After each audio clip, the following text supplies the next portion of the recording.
So one of you guys on a previous video that I made commented something really interesting that, got me excited and up and about more than, a Lena Rhodes video could ever do. And that was actually on one of my longer videos where one of you guys said that you liked the longer format of it. And not only was there that one comment, but on the other one, there was another comment or two. And it really did get me thinking.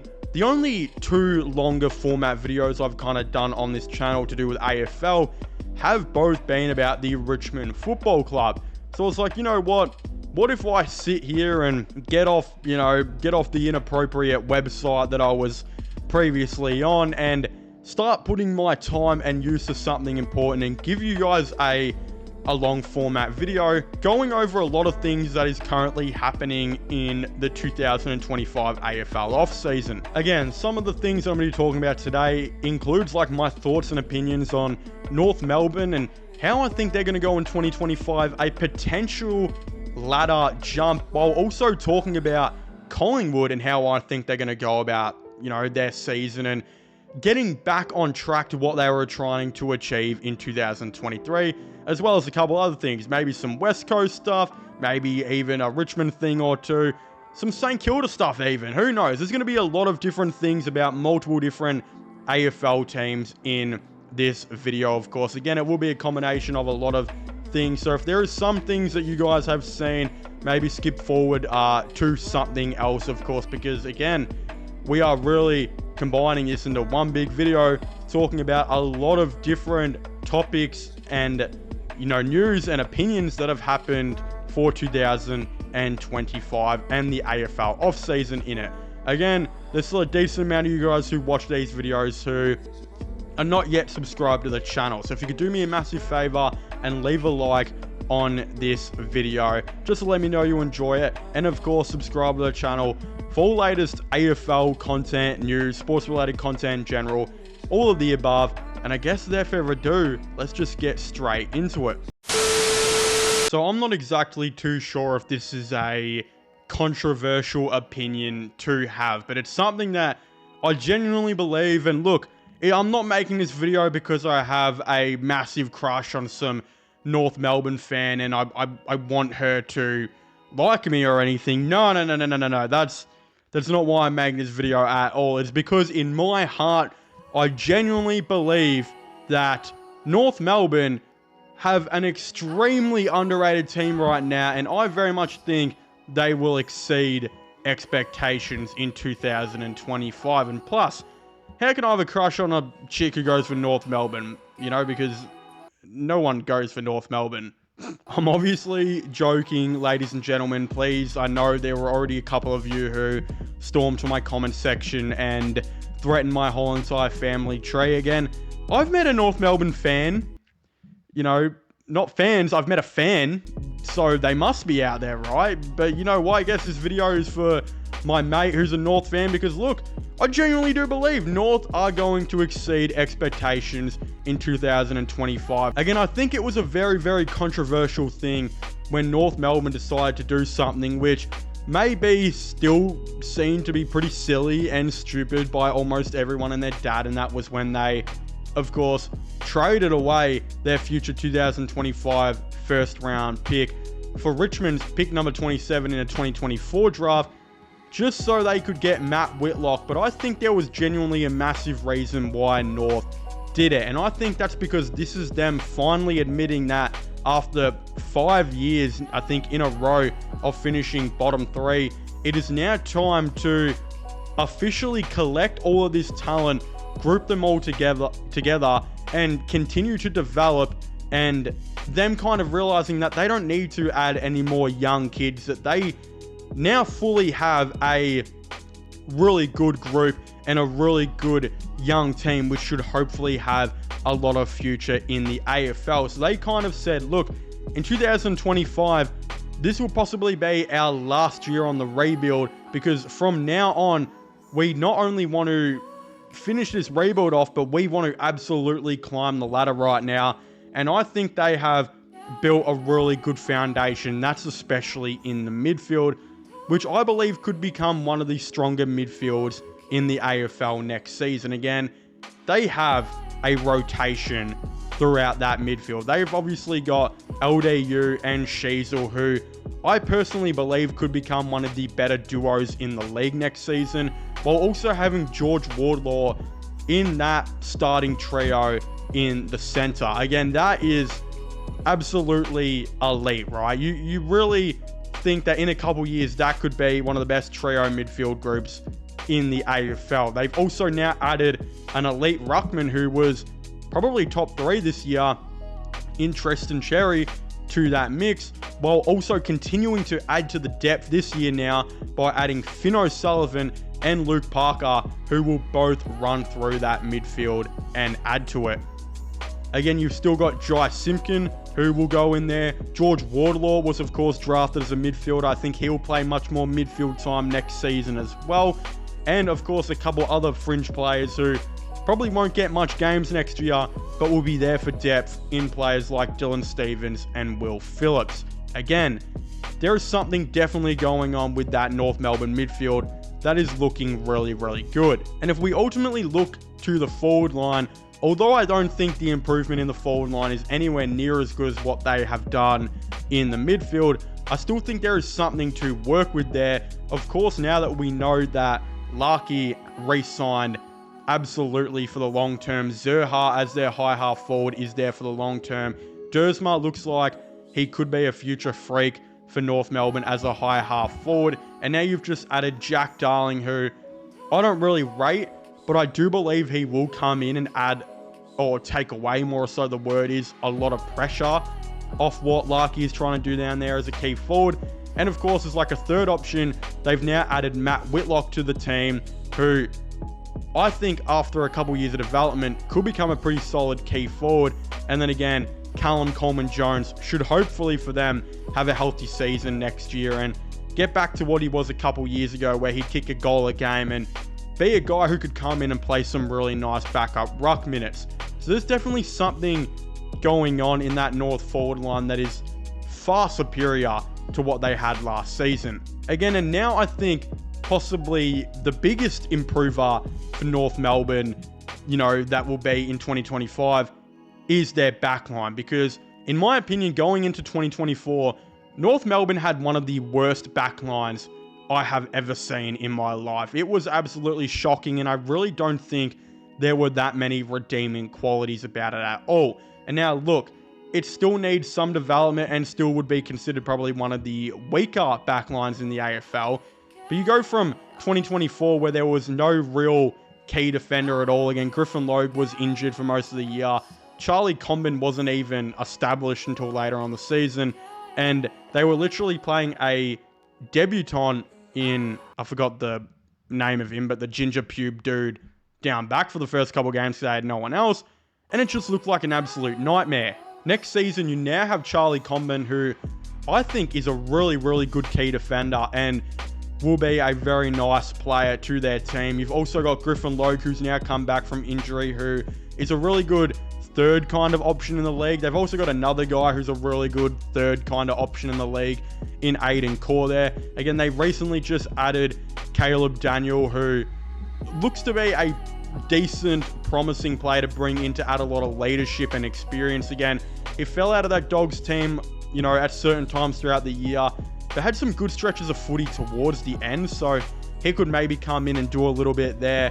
Well, also, I think the promising signs are you've got Colby McKercher in there, who you could see got better and better every game. And I think by the time we get to next season, his play will be like triple than what it was in round 1 last year. And I think the player I really liked down there in the back line for them was Jackson Archer, who I think as the weeks went on slowly became one of the better half backs in the league and really looked like he will be a very good lockdown defender next year that can move the ball pretty good by foot towards the end of the year, and I think just looks to be a promising player. Of course, Luke McDonald was, I kind of forgot to mention him there, but the captain as well, another really good defender. Again, their back line and forward line may still be in that bottom 4 to 6 area, but it's definitely better than what they've been the last 2 to 3 years, which was like a solidified bottom 2 in both positions. So again, I think that bottom 4 to 6 is definitely a much more improvement. But that midfield and I think the depth off the bench will both be top 8 now. And I even forgot to mention players like Bailey Scott and Tom Powell, who had a lot of really good stretches of footy for them in that midfield as well. And I think just show that they've got one of the best depth midfields, I think, going in next season. So, in my opinion, 2024, they were probably ranked as just in the top 12 midfields probably in the game. I think they'll solidify themselves as having a top 8 midfield next season, and wouldn't be even surprised if it contends for a top 6 best midfield in the comp. And again, their depth and bench will be much better, whereas the bottom 2 last year, it'll probably enter that top 12 range. So, in my opinion, with a forward line and back line that still need to improve, a bench coming along, and one of the better midfields in the game, I definitely don't think this team is going to finish, solidified second last like they have for the last couple of years. I think this team is ready for an improvement. I don't think they're going to finish second last or third last like a lot of people have them finishing. I genuinely think the ballpark for this team is probably going to be about 11th to 14th next season, and I wouldn't be surprised if in 2026 they make the 8. Because we got to remember, they're still a really, really young team, and if players like Matt Whitlock and Finn O'Sullivan, etc., come in and play pretty early on, they're still going to be super, super young. So I think this will be the last year of the rebuild. They clearly see this as well because they traded away their pick to Richmond. And if I think they finish, let's just say 13th, that would mean they're giving Richmond back presumably around, pick 5, pick 6, something around that type of mark, depending how the academy and matching, of course, all does go. So they're really backing themselves in here, and they think that the time is now. And I wouldn't be surprised if we do see a lot of growth come into 2025, and I think 2026 could be the year that they potentially make the final. So in my opinion, I think North are going to exceed expectations. I think they've got something good going on here, and I think that they're going to slowly rise above potential teams like Essendon, who really haven't added anything or moved anywhere within the last year and are probably going to be going a bit younger. So it was only literally just a year and a half ago or so that Collingwood were considered to be the most scary team in the AFL. They were the team that when you saw them, you would basically crap yourself harder than a man who just ate straight Taco Bell for 2 hours. Again, they were that team. They were that guy. They were the scary ass team that not only won most of their games by pure pressure, but also would end up winning the 2023 premiership. And again, they obviously had a really good formula that has ended up translating to a couple different teams who have also gone on to evolve that. Again, Collingwood didn't start it, but they evolved it from their own. Hawthorn have now evolved it, and even a couple other teams are really kind of implementing some of the things that Collingwood did in that 2023 season to their 2024 team that they did, and now their 2025 team. But of course, we would know that the AFL was not scared of Collingwood for long. In fact, they were extremely tested, not only by injuries, but the way their list, of course, worked with a ton of older players in 2024. After all, they didn't make the 8, and it looked like a little bit of a disaster. But as a lot of you guys know, Collingwood decided to kind of give the double bird to every single AFL team out there and said, look, if you think we're going to not try and contend for a flag anytime soon, you're crazy, because we're going to go out and get Dan Houston, arguably the best halfback in the game, and of course Harry Perryman, who's an excellent defender who wants to work himself into being a midfielder. So they're kind of, asking not only themselves, but asking these teams, of, are you guys going to be scared of us in 2025? And the AFL team's asking, should we be scared of Collingwood in 2025? Again, before I do get into why I think teams probably should be watching out for them, like how children should be watching out for Michael Jackson at a Wiggles concert back in the day. But of course, yeah, Collingwood had a lot of shortcomings in 2024. No one is not saying that. But I genuinely believe there were a couple of reasons why this didn't, why they didn't go on to do what they did in 2023. And first and foremost, I made a video earlier on or later towards the end of 2024, saying that one of Collingwood's most important role players was Dan McStay, and how no one really realised it or respected him to the max until he got injured. Of course, the role that he played in 2023 ended up being extremely underrated. Again, not only was he Collingwood's number one key forward, but if he wasn't kicking goals for the team, which wasn't necessarily his job, he was absolutely going out there and not only crashing, but destroying packs and making sure the ball were to come down to a player like Jack Ginnivan, who was, of course, roving and would eventually benefit from it and hit the scoreboard. Again, they promised players like Lachie Schultz, who were brought into the team, that is exactly what you were going to get. It's just unfortunate, though, the key forwards that Collingwood had in 2024 were not able to replicate this. Of course, Dan McStay was out for nearly the whole entire year with a pretty bad leg injury, and Mason Cox was a shell of his 2023 self in 2024. Cameron, I think, battled a couple injuries here and there, and even when he played, he had them. And of course, Ash Johnson as well. Ash Johnson. Experienced VFL footballer playing on Neville Cheddar because he doesn't lose one-on-ones. Frankston crew thought it was out. Johnson knew it wasn't. Oh, Supreme chase. Anyway, due to the fact of Collingwood not having a genuine key forward who could bring the ball down, it was really hard at times for Collingwood to score. And then when Brody Mychek had a lot of injury issues as well, it created a massive problem where two of their marking options and a guy in Dan McStay, who was constantly Mr. Reliable in bringing the ball down to the ground, were no longer there, meaning that kind of a lot of the small forwards that Collingwood had were ultimately ineffective as well. Again, in 2023, we also know that Nathan Murphy would end up going to retire at the end, who was an absolute rock for Collingwood down back, and was one of the reasons teams were scared of them, because he kind of played that key defender lockdown role, which meant that a guy like Darcy Moore could, of course, spring off and play as a second man and as a defender who would come in and pick off the ball, kind of like a safety in the NFL, right? That is exactly the role that they were able to do, but with no Murphy there, Darcy Moore had to become much more of a lockdown defender this year, which, quite frankly, there were games he legitimately sucked at and was getting called out by Kane Corns every other second of the day, and it looked like a massive hole. You not only had a massive hole down back, but a massive hole up forward. And those were the two biggest injuries that led to Collingwood missing out in the 8 in 2024. So it's very clear that maybe Collingwood needed to go and address this key forward problem and address this key defender problem.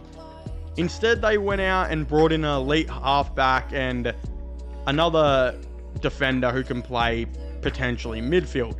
Again, it raised some questions to ultimate critics who said that that wasn't their main target, but at the end of the day, critics and AFL fans, and specifically Collingwood fans, seem to genuinely love the fact that they've brought in two really solid players to come back and help this team. Again, there's still every chance that Collingwood do a Richmond and their team is just too old and is too past it, and bringing players like Tim Torano and Jacob Hopper just aren't enough, and that's what could happen with them. But at the end of the day, you can't fault them for trying to at least try and contend and do what Geelong have done and remain successful for a lot of years. Again, should AFL teams be scared of Collingwood? Yes and no. And I'm going to slightly lean on the yes theory of this, just based off the fact that Dan McStay will be coming back and Brody Mychek for them, touch wood for Collingwood fans, will hopefully have a healthy year, meaning not only do they get a ton more goals, a ton more marks, and a ton more knees in, defenders' backs and crashing packs and whatnot, but you also mean that your small forwards like Lachie Schultz and Jamie Elliott should hopefully be much more effective, as they are able to crumb the ball now and actually use their groundwork skills and what they are as players to effectiveness, right? So I think that's a massive bonus. You also add in now Dan Houston, who's one of the best halfbacks in the game, who will play a lot more midfield for them. You know, Harry Perryman, who is a really good lockdown defender, who he believes he can play a lot more midfield, and that's why he's gone to Collingwood. So that also does free up Nick Dacos a lot more, who had to do a lot bigger of a role considering Tom Mitchell was injured for most of the year.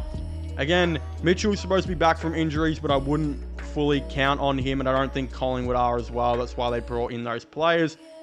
And you're just hoping now that Collingwood, along the lines, have found now a guy in 2025 who can finally settle in to that Nathan Murphy role and play that lockdown key defender spot. And Darcy Moore can finally go back to the Darcy Moore that we, of course, know him to be. Again, is some of these things fantasy?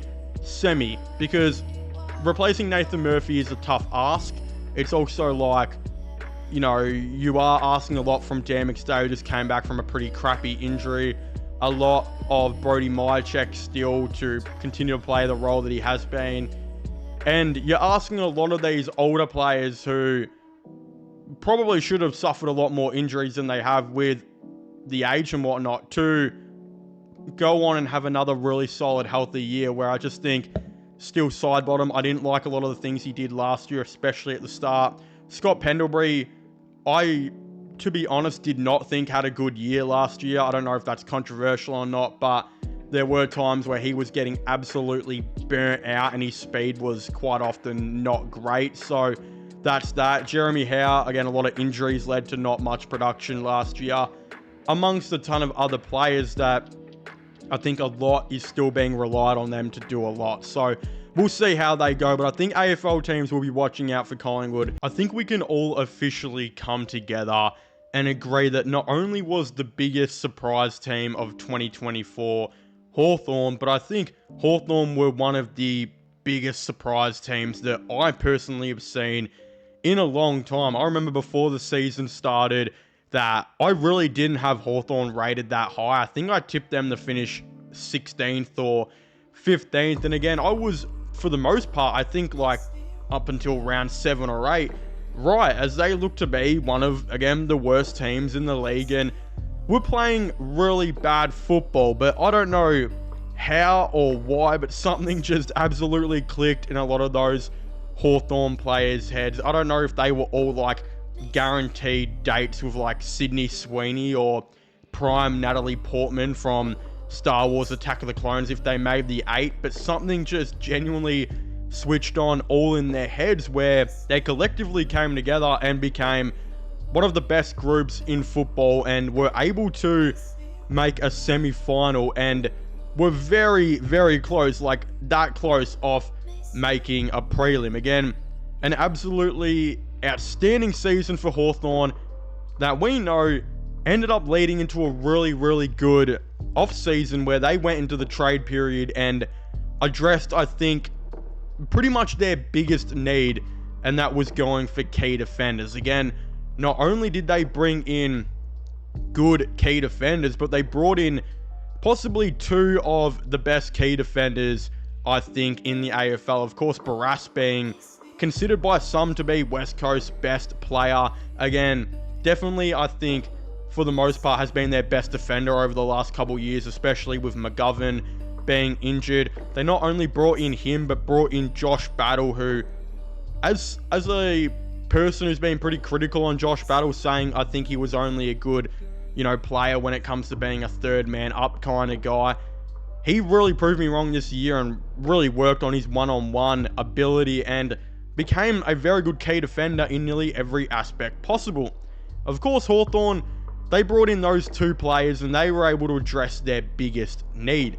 But I unfortunately think for Hawthorn to win a premiership, in my opinion, there is still one massive need that Hawthorn are yet to unfortunately fill.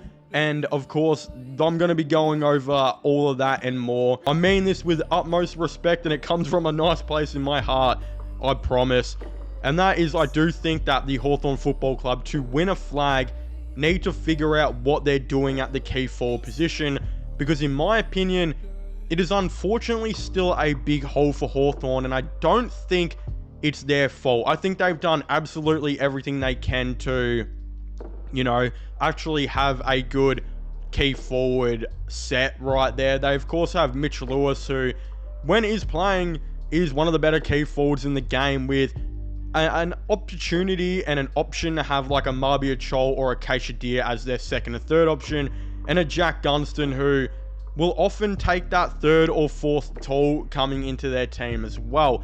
Again, in my opinion though, it is very, very tough, because we know Mitch Lewis, he missed a lot of 2024, and from all reports that have been said, he could miss a lot more games in 2025 with just reoccurring injuries, which means that they already have, I think, one of their more important players injured, and kind of what a lot of people would consider the missing piece for a premiership, not being able to play again. In my opinion, he's so important, because one thing I think Hawthorn needed in the finals to add to their team was a player who could crash the pack and bring the ball down for one of the best small forwards, forward lines that we've ever seen, alongside, Richmond's premiership years and Hawthorn's older premiership years. They just need a key forward, to be able to bring the ball down. Unfortunately, again, Keisha, he's not that guy. He's like a third option who is more of a key forward that goes up the ground. Again, can take a mark for sure, but he's not a guy who's going to crash the packs. Marbia Chol, he can be weak as piss. He can be almost as weak as they come. It was his biggest knock at Richmond. It's why Dimmer, pretty much got rid of him to Gold Coast. And when he heard that Dimmer was coming to Gold Coast, Marbia Chol literally packed his bags and was like, I'm getting the hell out of here to Hawthorn or North Melbourne. I don't even care. I can't be coached by Dimmer again. And we know that he had a pretty good year by Hawthorn. He just, unfortunately, went a little bit missing in the finals. And when the true tough competitiveness of AFL came into play, there were times where he was, nowhere to be seen, just like my father. So it is a weird situation right there. I just think that if we're going to say as well, all right, Jack Gunston's there. Jack Gunston doesn't really crash the packs. He didn't do any of that type of stuff. And anything I think Jack Gunston had left in 2024, he absolutely gave. So I'm not too sure how much he'll be playing in 2025. And I think Hawthorn agree with me by them rookie drafting him. So again, if Mitch Lewis does play, this is not a problem, in my opinion. This is not really a problem at all, because Mitch Lewis, in my opinion, is that missing piece that can crash the pack and bring the ball down to ground. You can probably still have Marbia Chol play a role in that team if you do want, just based off the fact that he won't be relied to now, take the ball down. He can still be like a backup ruck and whatnot. So yeah, it is a weird situation where I think they need to add a key forward to their team. Now, the key forward who's probably most likely to leave their AFL team, who the Hawks could target maybe in the 2025 free agency period, is Aaron Cadman. And even though I think GWS would be a really good option to keep Aaron Cadman, I think a lot of Victorian teams will go after him, like a Richmond who could use him, and a team like Hawthorn. Now, does Hawthorn necessarily fit Aaron Cadman? Well, not really, because as I said, they need a guy who can crash the packs, and Cadman can't do that. But Hawthorn may also argue with me and say that if we just had a bunch of players who can lead and contest a mark in general in a Cadman and a Keisha, we won't need the big crash the pack guy. And in theory, it's worked before. It definitely has worked before, with Collingwood literally winning a flag, with Dan McStay kind of playing that role very recently.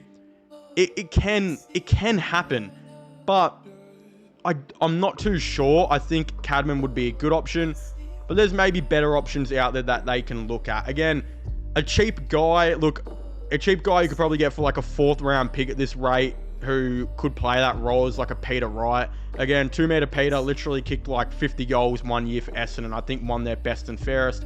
He's had a ton of injuries and he's fallen out of the team, but I think that if he can get healthy, there is still some good footy to be played from Peter Wright, and he can crash a pack. So if he doesn't get healthy at the Bombers, you probably get him for 4th round pick. If he gets healthy and whatnot, you could get him still, but he'd be a lot more. And look, I think Peter Wright would have definitely explored his options last season, but no teams were truly interested. So if he can get on the park a little bit more this year, there could be an option for him to maybe explore that option again.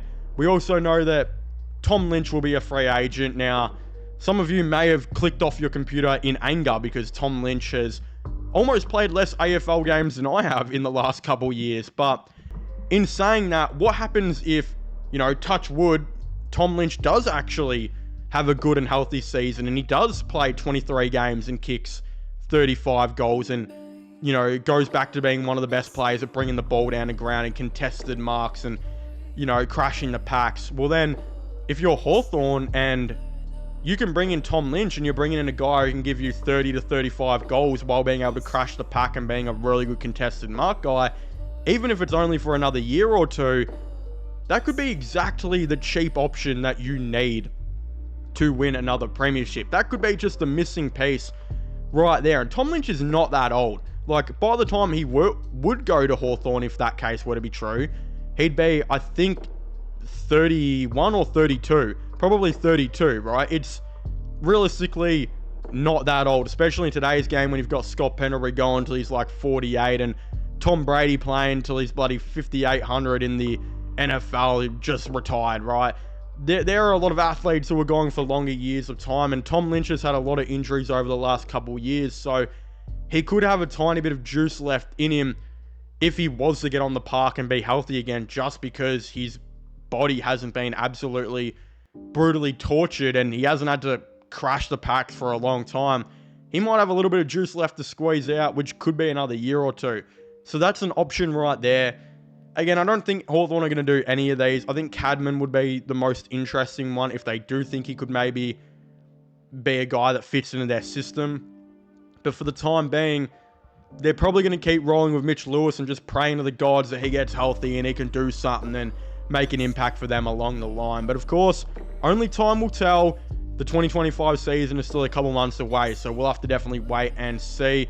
But of course, if you haven't already, please make sure to leave a like and subscribe to the channel for all those AFL content and news. Comment your thoughts and opinions down below. Do you guys think Hawthorn still need to bring in a key forward and whatnot to maybe go and win a flag? Of course, I'd very much like to know. Subscribe to my sports channel, which is this one, my gaming channel, and my IRL/flowing channels. Links for them will all be in the description down below. And I guess I'll see you guys next time. Goodbye.